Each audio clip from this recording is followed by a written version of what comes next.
สบายดี สบายดี สบายดีสาว โด โส ย ดผู้เจบผู้งาม มันได้เห็นแต่โดนนั่นละ โดย ห่างหายไปโดนแนะนำโตวในสื่อจังไหนสื่อแนวใด ซื้ออ้อ ยัน FC ลืมว่าซั่นซะ โดย เพราะว่า FC ใหม่ก็เข้ามานี่ค่อนข้างว่าหลายเนาะหลังจากที่น้องเพิ่นปิดใจไปแล้วก็เงียบไปเลยแม่นบ่ตอนนั้น เงียบไปเลย โดยน้องก็ไปทำงาน อืมเจ้าหันไปทำงานตอนปิดใจค่ะ โดย อืม แมวสิตาย โดยหลังจากที่ว่าไปทำงานเนาะหลายคนหาคิดว่าน้องแต่งงานเนาะบ่แม่นว่าไปทำงาน ยังบ่ได้แต่งงาน ยังบ่ทันได้เอาผัวครับแบบว่าเฮาไปทำงาน ไปหาเงินมาใช้หนี้ให้แม่ ช่วงนั้น แล้วก็มาจูนจ้วนในครอบครัวเฮานี่แหละ อืมช่วงนั้นที่ว่ามีข่าวลือว่าไป ว่าแม่นไปนะแบบแต่งงานจังซี่น่ะมันแม่นความจริงบ่หรือว่าจัง บ่ ได ยังบ่แม่นแบบ เขาให้ความหวังเฮาแต่เขาก็บ่มา อืม เขาก็บ่เข้าใจคือการเขาตัวบ่ลืมแนวใด อืม เขาก็เงียบไปเลยใด ได้มีการนัดกันจุบเจือว่าสิมาแต่งมาขอบ่ถึงขั้นนั้นล่ะบ่ แม่น อืมเลยเพิ่นเว้าประมาณนั้นเลยเพิ่นก็เริ่มห่างไป โดย หรือว่าอยู่ๆแล้วเงียบไปบัดเดียว เงียบไปเลย เฮาบ่ได้มีการโทรตามหรือว่าทักแชทถามเพิ่นบ่ ก็แซ่บแต่เพิ่นก็บ่ตอบ อืมอ่านอยู่บ่ อันอยู่ อ่านอยู่แต่บ่ตอบแม่นบ่ คันว่าบ่เอาก็บ่เป็นหยังนับถือแบบว่าเป็นพี่น้องก็ได้ อืม แต่ก็ขอให้บอกกันบ่ให้ตัวกัน อืม โดย ตอนที่ว่าทักไปแล้วเพิ่นบ่ตอบน้องลาเฮ็ดจังไดบัดนี้ เฮาก็บ่ได้เห็นอะไรเฮาก็ตั้งใจไปหาเงิน อืมคือบ่ได้มีแบบว่า มีมือที่สามบ่ ก็มือที่สามแบบนี่คือมีคนอิจฉาแหละบ่มีหยังหลาย มีคนอิจฉาแล้วก็เว้าใส่เฮาเป็นคนบ่ดี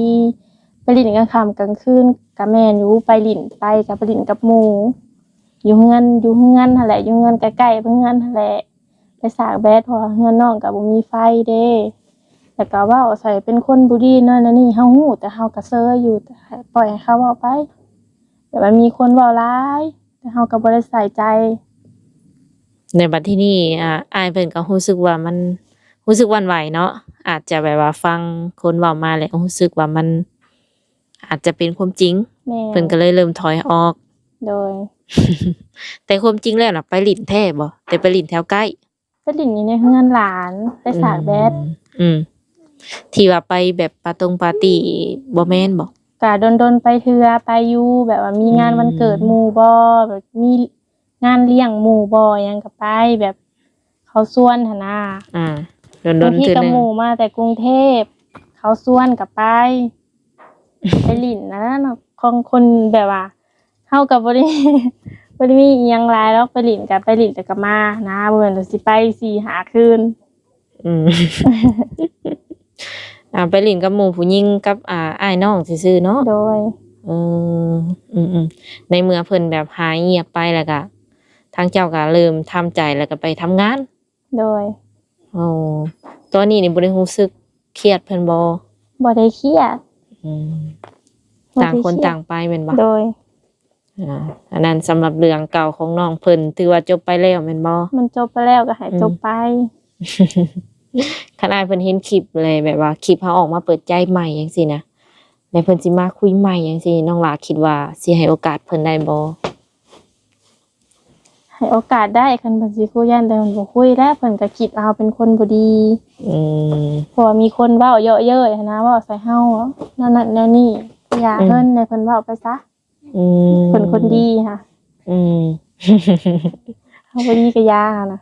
โดยกับบ่ติเนาะอยู่แบบอยู่ไกลกัน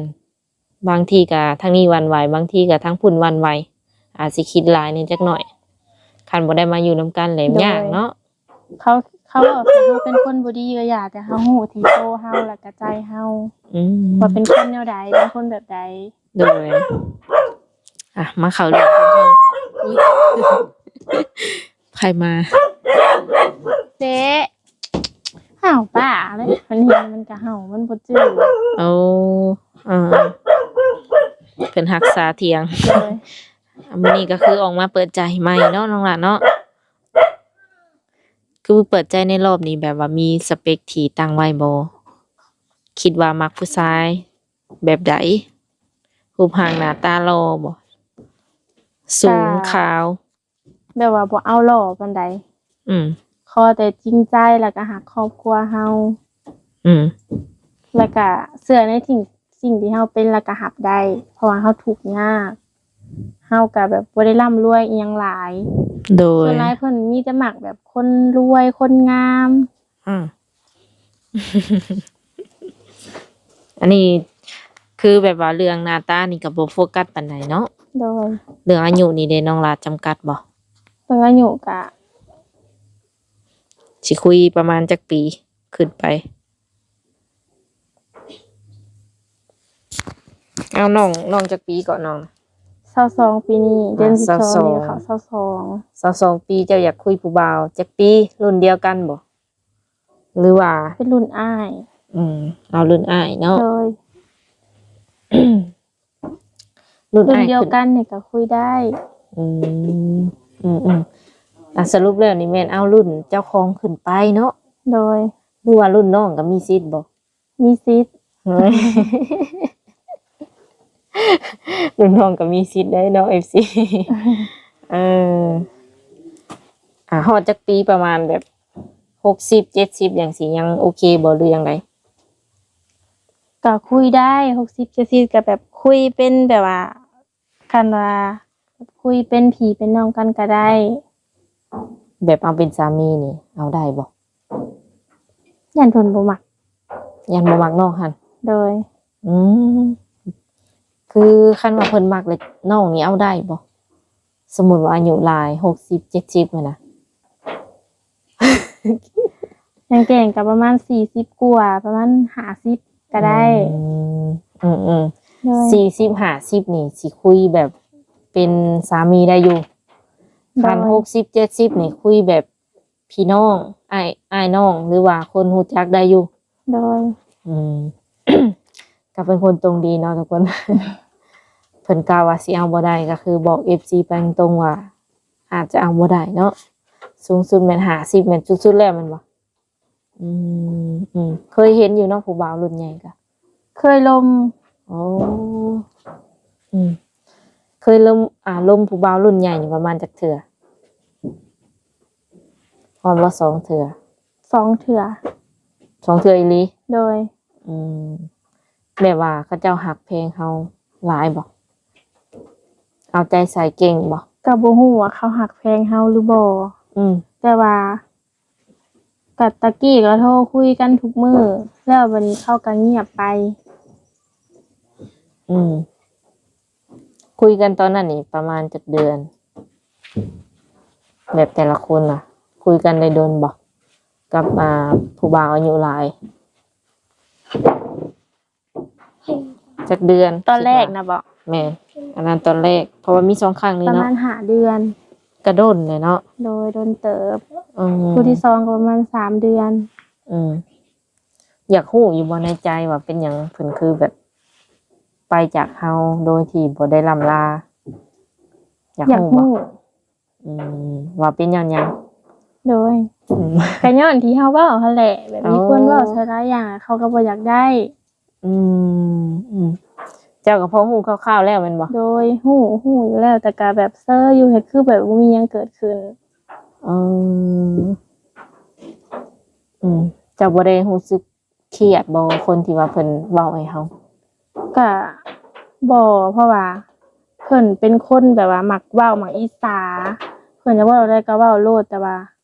เฮาก็หากินตามภาษาเฮาหาได้เฮ็ดได้คือแบบว่าเฮาอยู่บ้านก็อยากไปหาเฮ็ดงานแถวบ้านแบบว่าเฮาอยากให้ครอบครัวมีความสุขมีอยู่มีกินคือเพิ่นน่ะนะแต่ว่าให้คนเว้าใส่เฮาเขาเว้าใส่เฮาก็เขาก็หาให้เฮากินบ่ได้ดอกมีแต่เขาสิเว้าพื้นเฮาไปเรื่อยๆแหละคนที่มันมักเว้าค่ะ ได้แต่ปล่อยวางเนาะ โดย ให้เขาเว้าไปโลด สไตล์น้องออมเพิ่นนี่ปล่อยวางอย่างเดียว บ่มีการแบบว่าเครียดสร้างอีหยัง บ่ เนาะ มีการที่แบบไปด่าบ่มักกันนะเฮาแบบเป็นคนที่แบบว่าบ่มักเว้าให้ไผหันนะใครจะว่าอะไรก็อย่า โดย ปัจจุบันนี้น้องละเฮ็ดเวียกหยัง ตอนนี้ก็มาแต่กรุงเทพก็ยังบ่ได้เฮ็ดหยังก็มาหน้ามาให้มาหน้าก็มาเฮ็ดซอยพ่อแม่เฮ็ดซอยป้าพ่อก็อยู่บ้านอยู่ไสโน่พู้นแหละพ่อก็ไปสีข้าวปั่นขี้แกบ อันเวียกเพิ่นบ่ โดยเวียกเพิ่นตะกี้เพิ่นก็ไปย่ามก็เฮาก็บ่อยากให้เพิ่นไปแบบว่าเพิ่นหิวอยู่หิวนอนหั่นน่ะพ่อค่ะ อืม เฮาก็บ่อยากให้เพิ่นไปแล้วก็เฮาก็ออกมาให้มาหน้ามาเฮ็ดมาลกหญ้าแล้วก็มาโยมนอกโยมน้ำให้งัวให้ควายให้งัวควายบ่มีแหม ออกมาแบบว่าออกมาหาลูกหาหลานนี่แหละหาป้าคิดฮอดก็ออกมาส่วนรายป้าแล้วสิบ่เข้าเมืองไซโนเราแต่เรามีแต่อยู่ในนานะ ค่ำเลยเข้าไปบ่เจ้า ค่ำแล้วก็นอนอยู่หน้าเลยเฮาก็ เอาหั่นน่ะ มาได้เป็นสิเข้า2อาทิตย์ก็เด้น นอนหน้าเลย เฮาบ่ได้เข้าเมืองบ้าน มีไผบ่ มีไฟแสงโซลาร์เซลล์ เปิดพัดลมเรียบร้อย บ่มีพัดลม อืมนอนแบบเย็นธรรมชาติ โดย มาอาศัยอยู่นะบัดนี้เน้องเปลี่ยนบรรยากาศบ่ โดย อยู่บ้านเฮานี่แบบวางแผนว่าจะไปทำงอกทำงานอยู่บ่ อยู่บ้านเฮานี่ก็อยากไปเฮ็ดงานแบบว่าขายเครื่องแบบว่าตามตลาดเช้าเฮานี่เด้ แล้วก็ มันก็ยากนํบ่มีรถเที่ยวเพราะเขาต้องใช้รถ โดย ยังบ่ได้ไปยังเมื่อยอยู่หั่นน่ะมากะแบบว่าเฮาก็อยากไปหาเงินให้แม่วิทย์หนี้นำแน่แต่ก็อยากไปกรุงเทพอีกเพราะว่าอยู่พุ่นมันสิมีเงินมันสิได้เงินหลายคันเฮาเฮ็ดงานถึกบนดีหั่นน่ะ อืม แต่ก็สาธุบัดนี้ขอถ้าไปก็ขอให้ถึกบนดี อืมอยากเฮ็ดงานหยัง โดย อยากเฮ็ดงานหยังไปไทยบัดนี้ ก็ร้านอาหารคือเก่า แบบว่างานแม่บ้านนี่ก็เฮาก็ย่านแบบบ่ถูกใจเพิ่นหั้นนะเฮาก็เคยเฮ็ดแต่แบบว่าอนามัยบ้านพักมันเป็นรีสอร์ทเด้เฮาไปอยู่จันทน์ โดย เฮาบ่มีบัตร MOU แล้วเขาบ่อยากเอาเขาก็เลยอีต้นเขาก็เลยรับเอาเขาก็เลยเฮ็ดแบบเรียนรู้ไปหลายอย่าง อืมอืมบัดทีนี้ก็อยากไปเฮ็ดงานอาหารก่อน โดย คืองานเก่านี่บ่ได้เงินซะบ่ บ่ได้เขาบ่ให้เขาโกง เฮ็ดงานเต็มเดือนบ่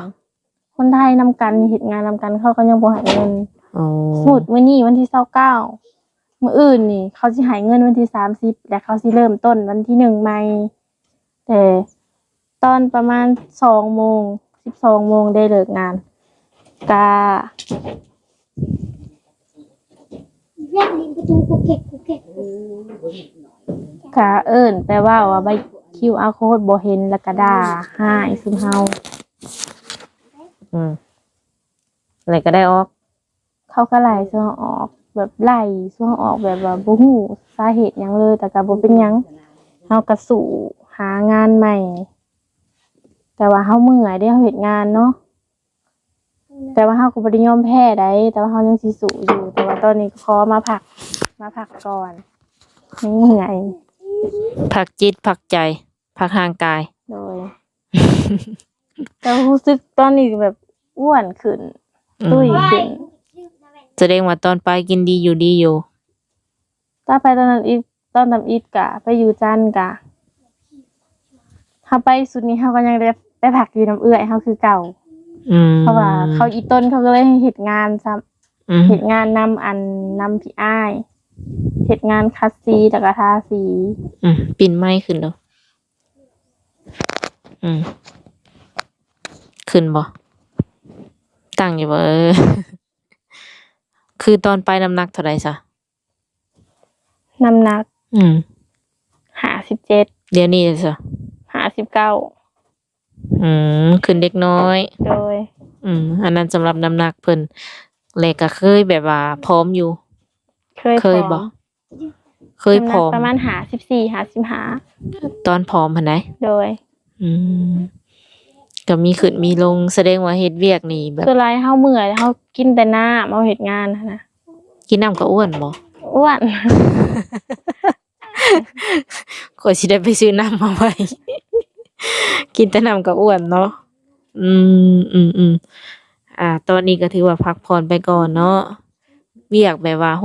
งงานจังซี่อยู่บ้านเฮาน้องบ่มักบ่คือบ่ไปเฮ็ด อยู่สวรรค์น่ะบ่ แถวเซโนก็มีเนาะ อยู่ไส งานก็งานหยังแถวนี้ เอ นี่ องานกล้องก็ เคยไปสมัครอยู่บ่ ยังบ่เคยไปจักเทื่อเฮาว่าสิไปก็บ่มีรถมันยากนำรถ รถก็เจ้ารับ ต้อง ส่ง ได้จ้างรถไปสมัคร อืม คือว่า ตอนไป ง สมัครนะ ได้ยืมรถพี่อ้าย อืมแม่นอยู่อันนั้นคือตอนไปสมัครพอเฮาสมัครติดแล้วมันก็สิมีรถรับส่งเนาะเฮาก็สบายว่าซั่น เฮาก็ได้อยู่ใกล้พ่อใกล้แม่ ๆแม่นเงินเดือนก็คงที่ โดย ก็ตามกฎตามระเบียบเนาะเพิ่นมีให้ โดย เพียนแบบว่าเฮียนฮอดสั้นได้ซะ ป .4 อ่านได้บ่ อ่านได้ เขียนได้ เขียนได้ ลาวไทยแม่น แต่ก็เขียนตัวภาษาไทยก็บ่ถนัดปานใด ที่ถนัดนี่ถนัดลาว โดย อืมหรือว่ามีความสามารถพิเศษภาษาอังกฤษนำบ่ บ่มี อืม ขอเรียนบ่จบ อืมขออนุญาตถามเกี่ยวกับเพื่อนซ่านของน้องเนาะน้องเป็นลูกคนที่เท่าไหร่ เป็นลูกคนที่ มีไอ้น้องทั้งหมด 3หาคน อืมยิงจากคนชายจากคนนั่น ยิ่ง2คนชาย3คน คือเจ้านี่ยังมีน้องอยู่ ยังมีน้องชาย2คน แสดงว่าคันว่าหนุ่มๆเนาะเพิ่นฮักเพิ่นมักเจ้าจังซี่เพิ่นสามารถขอหรือว่าแต่งไปอยู่เฮือนนำเพิ่นได้บ่อยากไปบ่หรือว่าบ่อยากไปคันมีผัวอะ คันมีผัวก็ ในใจเฮา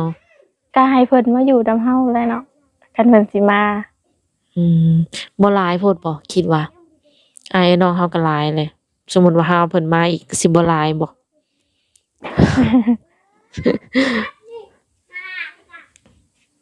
หรือว่าความหมายนี่อยากมาอยู่บ้าน แต่ว่าอยากออกเรือนเป็นของตัวเองบ่ โดย คันว่ามาอยู่ร่วมกันเบิดนี่คือสิหลายคนเนาะ โดยเพราะว่าเพื่อนเฮาก็น้อย หากถ้าจำเป็นแท้ๆเนาะเพิ่นมีเวียกมีงานจังซี่นะและเอาเฮาไปอยู่นํเพราะว่ามาทางนี้แล้วเพิ่นหาเงินบ่ค่อยเก่งเนาะเพิ่นเคยหาทางพุ่น ๆโดย สิไปอยู่นํเพิ่นได้บ่อย่างเช่นฝั่งไทยใกล้ๆซะ ไปได้เพราะเฮาก็เคยไปเด้ คันอยากมาเยี่ยมบ้านก็มาเคยมาแหละเนาะ โดย คือสิไปได้อยู่ใกล้ๆนี่บ่ ไปได้ อันที่คิดโดนนี่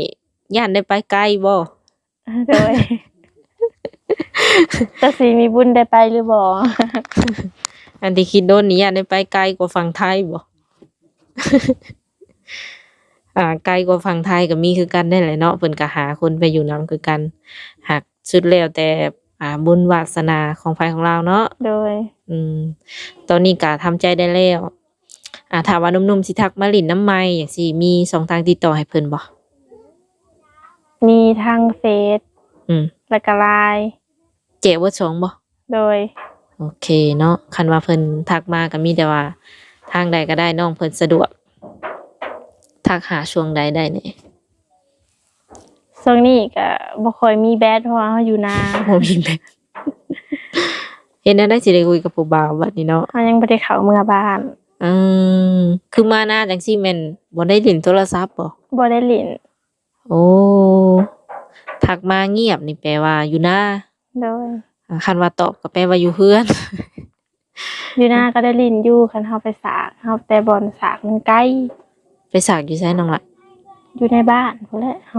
ย่างไปพุ่น บ่งเจ้าไปหับผู้ โดย ไกลอีหลีเนาะมีรถมีรางเที่ยวบ่ บ่มีย่างไป อย่างลัดคือเก่า ย่างลัดคือเก่า อันบัดน้องสิเข้าเฮือนนี่ได้ซะ เขาเงินกับอ้ายเพราะว่าอ้ายเราเอาเมียอยู่นี่เด้ให้อ้ายไปส่ง โอเคสะเนาะทุกคนยามถามข่าวน้องเพิ่นยังโสดคือเก่าว่าซั่น ตอนนี้แม่นยังว่างแบบเต็มร้อยที่น้องล่ะ โดยว่าง โสดคือเก่า อืม โอเคมีหยังอยากฝากถึงผู้บ่าวที่สิเข้ามาใหม่บ่มีหยังอยากบอกเพิ่นบ่คันว่าเพิ่นเบิ่งเฮาอยู่ตอนนี้ อาย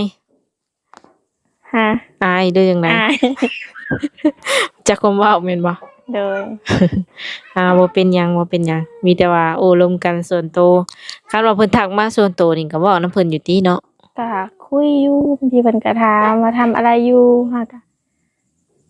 บางทีก็ตอบเขาว่านั่งเล่นบางทีก็นึ่งข้าว อืม บางทีก็เอาหลาน ทักตอบทุกคน โดย อืมบ่มีที่นอกแบบอ่านและเชยอยู่เนาะ คันว่าคนที่สิเข้ามานี่ลืมถามเนาะเพิ่นต้องเฮ็ดแบบใดเฮาจังสิมั่นใจในตัวเพิ่น เขาต้องคุยไปแบบว่าจักประมาณ4-5 เดือนแบบคุยกันทุกมือแล้วก็อยากเฮ็ดให้เขาแบบว่าเชื่อใจแล้วก็มั่นใจแล้วก็เว้าในที่เขาเว้าว่าสิมาขออีหลีก็ขอให้มันเป็นจริงอีหลีมาขออีหลีหั่นน่ะ แต่บ่อยากให้ตัวเลยเนาะ อืม